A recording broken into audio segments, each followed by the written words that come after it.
Welcome to Salcedo Paranormal.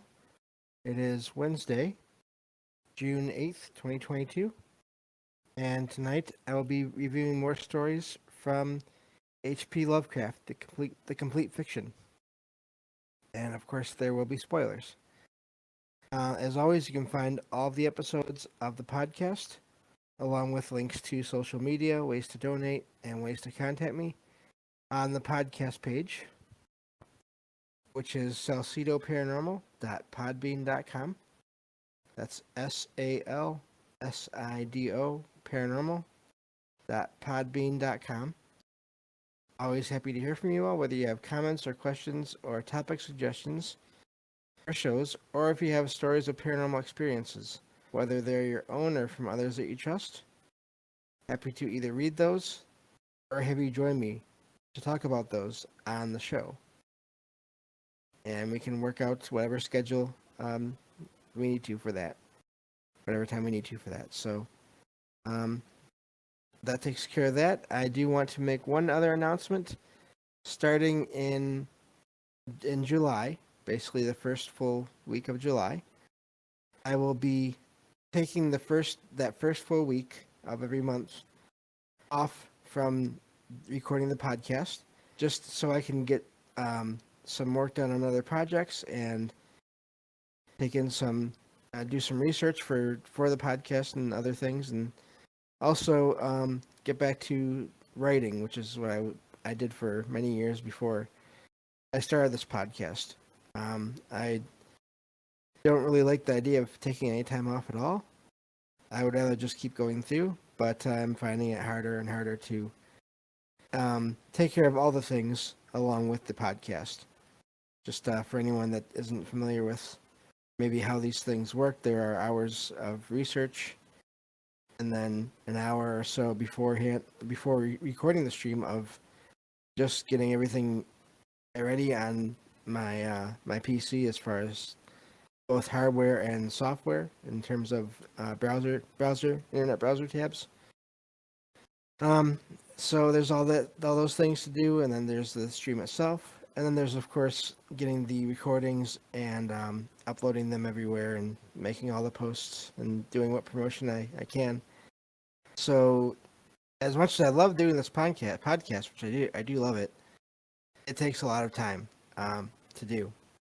So, and so I've just decided today that once a month for the first week of the month, I will not be streaming, not be doing the podcast, but I will still be working on things for the podcast here and there, and hopefully also getting some books written and finished, and so I can get them out there, and those will also, at least in one case, have ties to the podcast. So,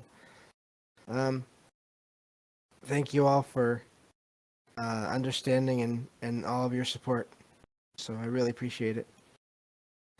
Including listening, as I always say, whether you listen to the live stream or the podcast or YouTube feeds, I always appreciate it. So, today, like I said, I'm going to be reviewing a few more stories from H.P. Lovecraft, the complete fiction.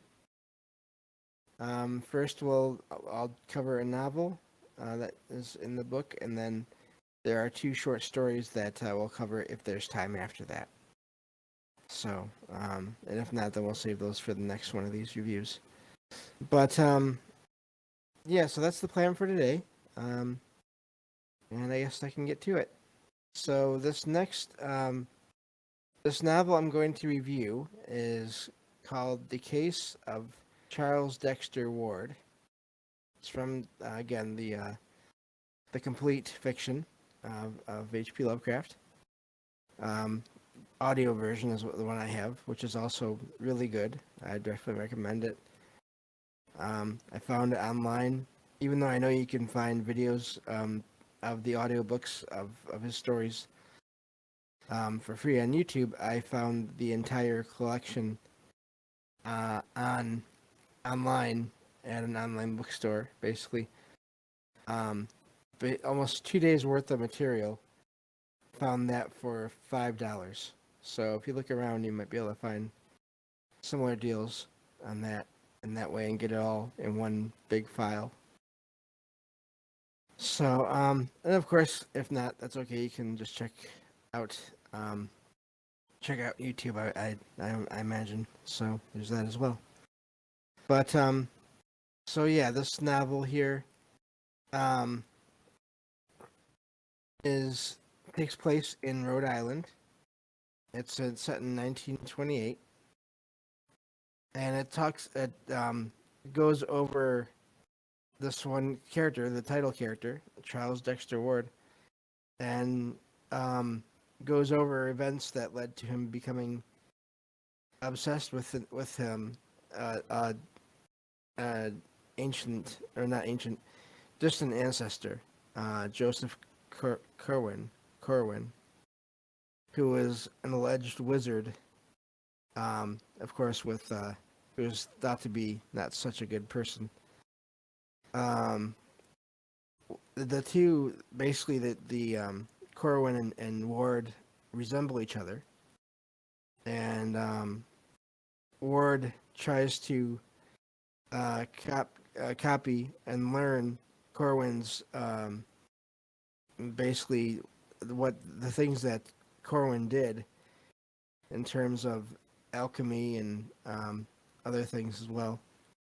Um, so let's see here. But so this book starts with Ward, who's a young man from a prominent family.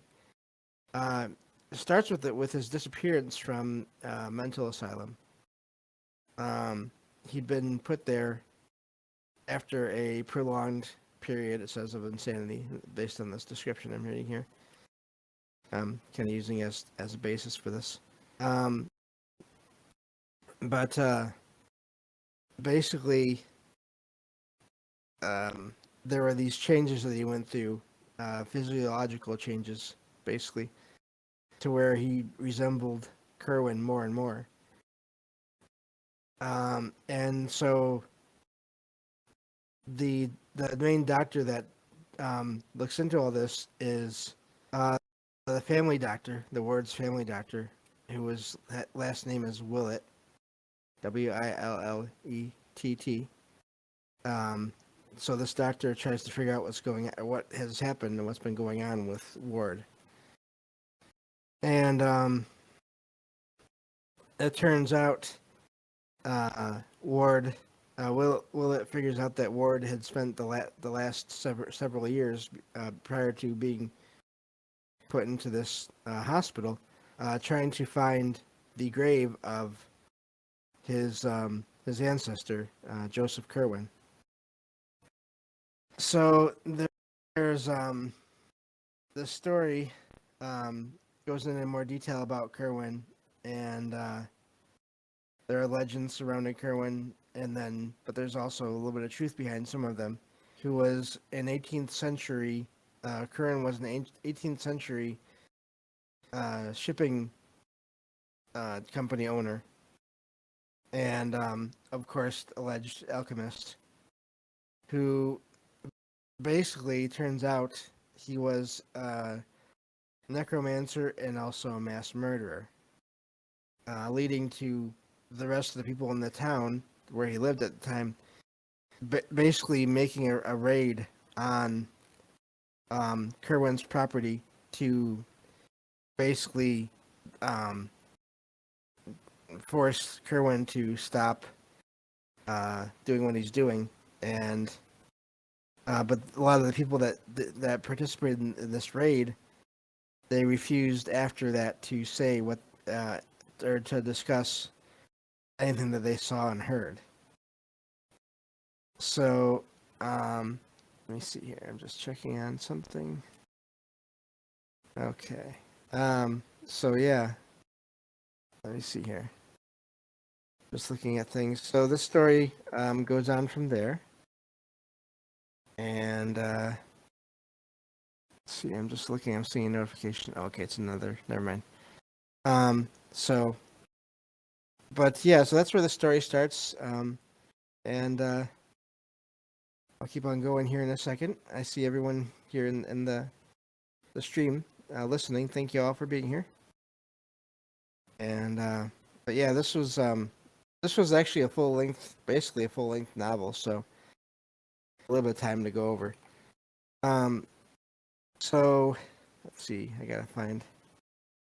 Okay, so Willett keeps looking into all this, and he learns that Charles Ward, had found Kerwin's ashes, and then through the use of basically magic, um, he was able to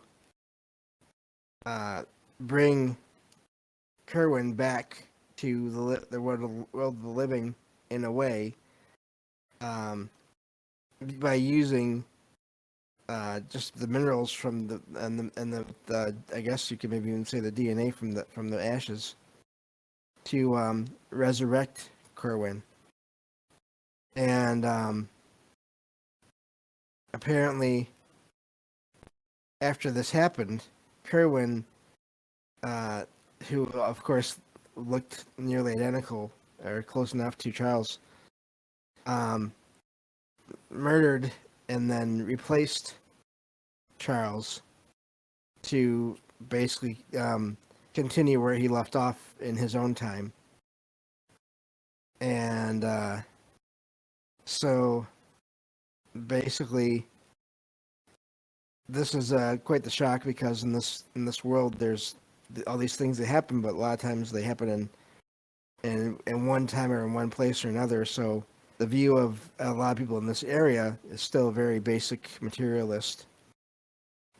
And so at first, Willett doesn't really know what to think of all this. But Willett also checks into this house that Ward had purchased while basically under the possession or influence of Kerwin. And the house, it turns out, was on the site of the old farm that used to belong to Kerwin back in the 1700s, I believe it was. And so Willett goes to investigate this place and finds that beneath the house there's a system of rooms, almost like a catacomb, and that basically served as Corwin's lair or base. And so in searching this area out, he finds this room with basically these stones that are part of the floor, but it turns out they are covers to these pits.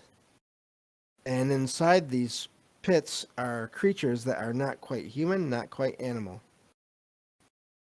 And so it turns out these things have been there in this pit since Kerwin's original time being in that property. So over 100 years they've been in these pits. And Willa even gets a glimpse of one of them. And of course, with Lovecraft, what he does so well is he doesn't describe in detail these things. It's more just a quick glimpse, and again, not quite human, not quite animal. So Willett is going through more of the place, and he as Willett is going through, he's reading these different things, these notes and inscriptions that are on walls, and in doing so, because he says one of them out loud, he accidentally summons an ancient being who is an enemy of Kerwin's, and then the others that were associated with Kerwin, who apparently, according to mail that Willett found in this place, these other people are still also alive through various magic and alchemy and all those things. So basically, after releasing this thing, this doctor Willett faints, and after all this happens, and then he wakes up in the bungalow in the house. And when he wakes up, he finds that the entrance to this underground section has been sealed as if it never existed. But it's found a note from the being, and the note said basically to kill Kerwin and destroy his body. So Willett finds Kerwin at the asylum where he's been staying, and he is able to do so using, again, more magic that was included, I believe, in this note. So let's see here. And basically all evidence of this group of necromancers, of magicians, wizards, through various news reports, it turns out that they also all end up being killed after this happens. So, and that's basically where the story ends. But I would definitely recommend checking out the story.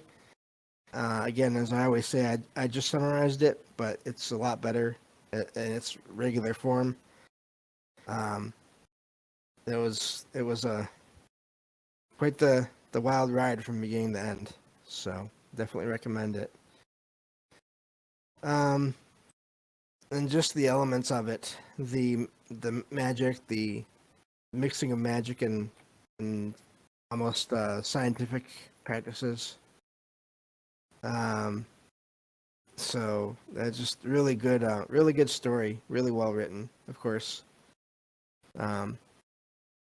So yeah, that's the first story I wanted to review today. Didn't take quite as long to review as I thought it would, but that's okay. You never know with these review episodes how they're going to go, I think. So, but I do have two more short stories here I can talk about. One, actually, what I'm going to talk about next was supposed to be a novel, but it was never finished. Let's see here. Did I close that? Okay, yes, I did. All right. And once I get done reviewing these two stories, I want to talk a little bit about a bit of synchronicity. Some listeners may already be aware of it, but I'll get into it. And so this next story, this short story, is called Azathoth or Azathoth. I'm not sure how you say it exactly. But it's a really short story. Like it was like maybe a 3-minute audio story. So, but this story, it starts with a description of the way of the modern world as being a place that has been is basically been emptied or basically all imagination, or at least a lot of people's imagination and belief in magic has faded over time, and or it's been purposefully removed in some cases. And this story takes place in the city, and this the main character in the story is not named. He's a man in the story that basically for many years the story talks about how this man looked out from his window and to look into the stars, until he ends up seeing things apparently out there. I'm not sure if it's in space. It doesn't really describe very well. It may even be could even be mental images. Could even be astral projecting. Not sure. But he ends up seeing strange things out through his window that are okay. So that are almost like he's looking through a window or a portal, and he goes into this other world, and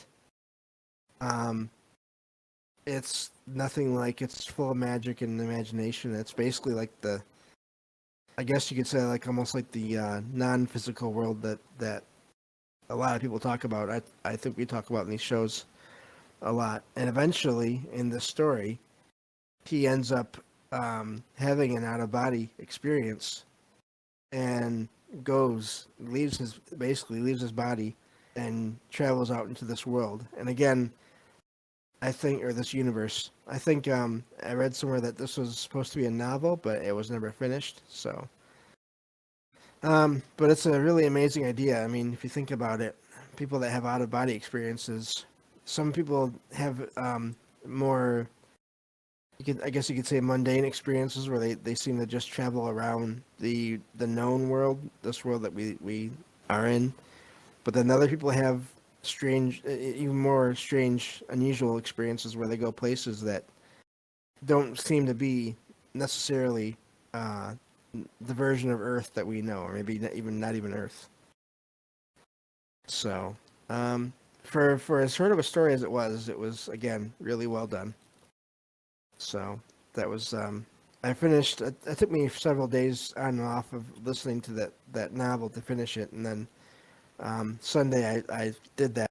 I finished it, and then I went on and listened to this story, and then the last one I'm going to talk about here. It's kind of ironic in a way that last one, that Azathoth story, it sounds almost like the character in that story somehow went into a sleep or a trance or a daze that then he was able to use to go out of body. And this next story also touches on that subject in a way. This short story is called Beyond the Wall of Sleep. So, this story here. Okay, so this is again, a lot of these stories take place in or around either universities and in the case of these last couple, this one and then that novel that I talked about in the beginning of this episode, take place in hospitals and mental hospitals, and it talks about this one intern, doctor basically, or at least a worker that tells about his experience with someone that is staying at this hospital, whose name is Slater. First name is Joe and last name is Slater. So Slater is staying at this facility, and eventually he ends up passing away in the facility. And this worker describes a series of events that happened from when Slater got there to when he passed. So it says that basically he would talk almost in his sleep and as he was waking up about these strange encounters with another being, and he's supposedly looks like he's around 40 years old. And this worker says that during the third night of Slater's being in the hospital, Slater had the first of his what they call attacks, where he woke up from an uneasy sleep and into a basically almost frenzy or an attack mode that it took several people to restrain him after. And after that, he went on to talk about what he saw in his dreams, basically. And these dreams were basically about. I said basically twice. Anyway, excuse me. In these dreams, he saw green edifices of light, oceans of space, strange music. Heard strange music. Saw shadowy mountains and valleys, and then of course, there was some other being there in his dreams that was blazing. So apparently, light made of light, and it shook and it laughed, and basically taunted or mocked Slater in his dream. And and so basically in these dreams, Slater feels like it's his mission while in these dreams to attack this being and and kill it. But in order to get to it, he says he would have to go through basically these abysses of emptiness, and he would do that. And he mentioned he would do that, and even if he had to burn through all of these places, these obstacles that stood in his way. Which again goes back to, in a way, energy. So maybe he had some kind of energy that he felt like he could use in these dreams. So, and then this stopped. This description stopped. Slater stopped eventually.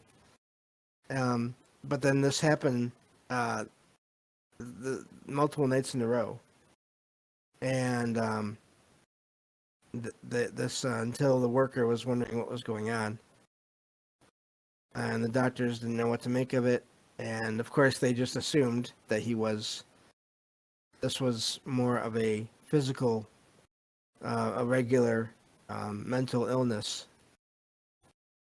But in the end,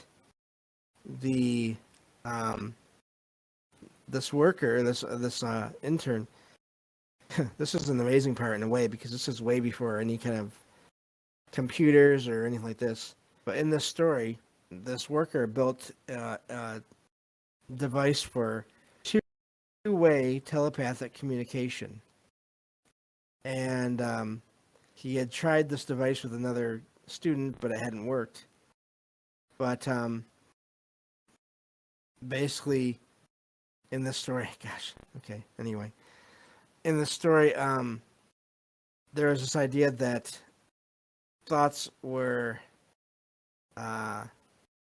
was ultimately a form of radiant energy. Again, going back to this idea of light, or energy that can be used to burn or to move through things. And so this worker at this hospital decided to try this device out on Slater. Of course, it says in this review here, this article here, it mentions without any ethics, and I do agree. It's something that I don't think it would be a good idea to just go ahead and do, even if you didn't know if the thing would work or not. But so this worker, this intern, did try the device, and he got a message from a light being, it says, and in the story it basically says that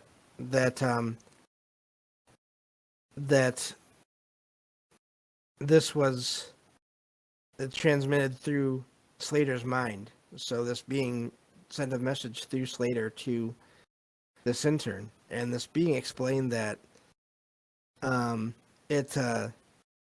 when people are not conscious or fully awake, and when they're dreaming or in other altered states, all humans are light beings. And says that, and then of course said that these light beings would exist in this realm of sleep, so dreams in a way. And of course in this realm of sleep of dreams, people could experience many planes and universes, which would be hidden from people when they're awake. And so this intern figured out that the light being would basically not have a form, and it was going to basically, it was okay, sorry. It's this idea that the Slater had of he had to go and fight this other creature out there. It was from this second being that the intern communicated with this device. And this could be because the second being said that this one wasn't out to cause any harm to anyone, to Slater or to the intern. And of course, this on the same night, there was a a bright star discovered in the sky by scientists that was given a name, Algol, Algol. But also at the end of this experience, and after this message was delivered, and the device was turned off, it turns out that Slater passed away as this being was speaking through him and delivering this message. So, really amazing story. Just all the connections to these ideas of thoughts. What are thoughts? What is our thoughts like when you're asleep? These other dimensions, these other planes, and then these other beings that are there. I thought it was really well done, and so yeah, that's that story. And again, with all these stories, as I always say, check them out because they're so much better when you actually read or listen to the story completely. And now for the synchronicity part. So I finished listening to these stories on Sunday, and I had mentioned over in friend server, Mike's server from Troubled Minds Radio, that I was doing that. I was listening to Lovecraft, but I didn't say which stories I was listening to. So the next day, we were over there again talking, and then just in direct messages, talking about the topic for that night's show, Monday night show, and it came up. So when another friend, Rivers, actually remembered, I guess, that I had mentioned that I was listening to Lovecraft, and asked if there was any connections to the topic of that show and the stories I had read. And at first I was thinking, no, I don't think so. And then I had to stop and I said, wait, oh, okay, yeah, there are. And at first I thought, well, there's only the connection maybe to this one story that I finished. And then I went back and I looked and I was like, oh, no, there's connections to two of these. Oh, all of these. Okay. And it turns out the show topic was kind of about dream states, and just all those similar things, and what happens, what can we do in our dreams, what different levels of reality are we accessing. So it all really tied together pretty well. So again, for anyone that doesn't know, I would definitely recommend checking out Trouble Minds Radio. You may even hear me on there sometimes. But it's a great show. So yeah, and then another person who is also a writer, another friend, story that they had written came up in the chat as well a couple days before that. So it's all these things come together in weird ways. It's really amazing, the synchronicities there. So yeah, so that's the stories. That's all I had to review for today. But yeah, so that covers everything. As at least for now. Tomorrow I will be sharing more true paranormal stories from the web, and that takes care of that. So thank you all for listening, and until I talk to you all again tomorrow night on the next episode of South Pseudo Paranormal, take care.